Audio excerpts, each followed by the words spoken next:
खाटू श्याम बाबा को भगवान श्री कृष्णा के कलयुगी अवतार के रूप में जाना जाता है। राजस्थान के सीकर जिले में इनका भव्य मंदिर स्थित है, जहां हर साल बड़ी संख्या में श्रद्धालु देश से ही नहीं बल्कि दुनिया के कोने कोने से यहां आते हैं। लोगों का विश्वास है कि बाबा श्याम सभी की मुरादें पूरी करते हैं और रंग को भी राजा बना सकते हैं।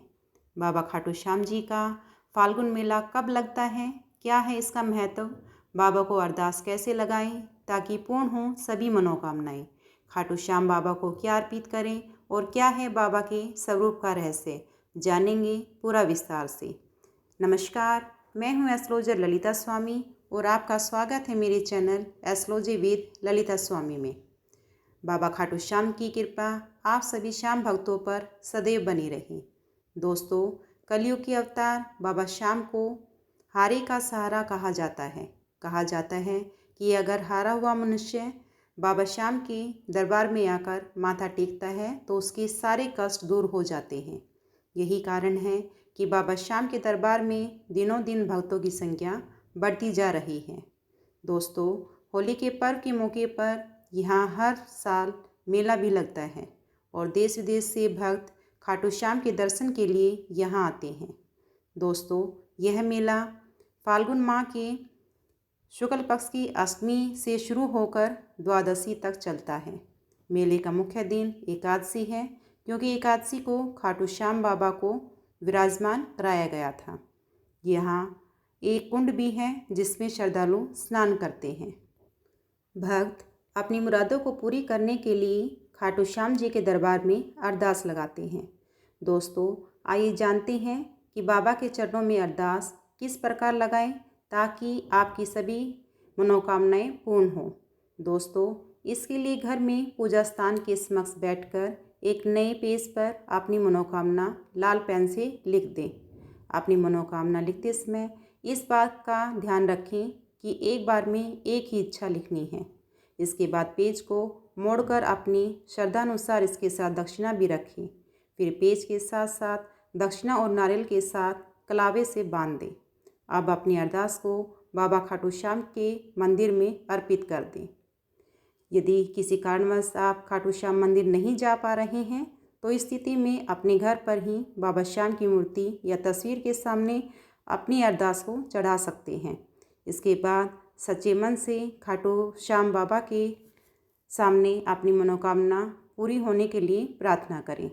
दोस्तों, खाटू श्याम बाबा को इत्र विशेष रूप से चढ़ाया जाता है। मंदिर से इत्र लाकर घर में रखने से सुख शांति बनी रहती है, साथ ही परिवार के भाग्य में भी वृद्धि होती है। इस इत्र का छिड़काव घर में करने से एक अच्छा माहौल बना रहता है और व्यक्ति का मन शांत भी रहता है। दोस्तों, जिन जातकों की कुंडली में राहु शुभ नहीं होते हैं या राहु की दशा अंतर्दशा लगी है और जीवन में अनेक परेशानियों से घिरे हुए हैं और साथ में ही आपका मूल्यांक या भाग्यांक 4 है, क्योंकि 4 मूल्यांक या भाग्यांक राहु को रिप्रेजेंट करता है। अर्थात जिनका जन्म किसी भी महीने की 4, 13, 22 या 31 तारीख को हुआ है तो उनका मूल्यांक 4 बनता है। ऐसे जातकों को खाटू श्याम बाबा की पूजा आराधना अवश्य करनी चाहिए।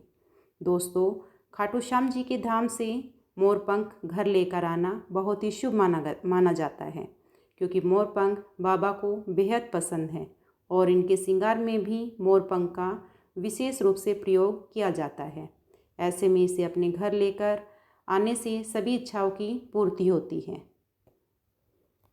दोस्तों, आज खाटू श्याम जी के एक ऐसे रोचक तथ्य के बारे में भी जानेंगे जिसके बारे में बहुत कम लोगों को पता है। आपने खाटू श्याम जी के मंदिर में जाकर बाबा श्याम के दर्शन तो जरूर किए होंगे या फिर सोशल मीडिया पर बाबा श्याम की तस्वीर तो जरूर देखी होगी। इस दौरान आपने देखा होगा कि बाबा श्याम के शीश का स्वरूप कभी काले रंग का होता है तो कभी पीले रंग का होता है। क्या आपने सोचा है कि खाटू श्याम जी की मूर्ति का रंग कैसे बदलता है? दोस्तों, बाबा श्याम भक्तों को महीने में 2 रूप में दर्शन देते हैं, कृष्ण पक्ष में पीला रंग और शुक्ल पक्ष में काले रूप में। दोस्तों, शुक्ल पक्ष के अनुसार बाबा का अलग अलग श्रृंगार होता है। कृष्ण पक्ष में तिलक के रूप में बाबा को ललाट से गालों तक चंदन का लेप किया जाता है। महीने में 23 दिन बाबा श्याम इसी रूप में रहते हैं। अमावस्या के दिन विभिन्न प्रकार के द्रव्यों से बाबा का अभिषेक किया जाता है, जिससे प्रतिमा अपने मूल स्वरूप में नजर आने लगती है। इसे शालिग्राम रूप कहा जाता है। शुक्ल पक्ष के 7 दिन बाबा श्याम इसी रूप में रहते हैं, यानी खाटू बाबा की यह प्रतिमा 23 दिन श्यामवर्ण और 7 दिन शालिग्राम रूप में दर्शन देती है। श्रृंगार से ही यह रूप बदलता है। दोस्तों, यदि आप खाटू श्याम के दरबार नहीं जा पा रहे हैं और राहु जनित ग्रह योगों से परेशान हैं और साथ ही मूलांक या भाग्यांक 4 हैं, तो आप घर पर ही बुधवार के दिन विधि पूर्वक खाटू श्याम बाबा की पूजा करें और अपनी अरदास लगाएं और साथ ही खाटू श्याम बाबा की चालीसा का पाठ करें और आखिर में आरती करें। आशा करती हूँ दोस्तों, आज का वीडियो आपको पसंद आया होगा। यदि वीडियो पसंद आई है तो इसे लाइक, शेयर एंड सब्सक्राइब करें, ताकि मैं आपके लिए और बेहतर वीडियोस लाती रहूं। तो चलिए दोस्तों, फिर मिलते हैं एक नई और ज्ञानवर्धक वीडियो के साथ। तब तक के लिए जय माता दी।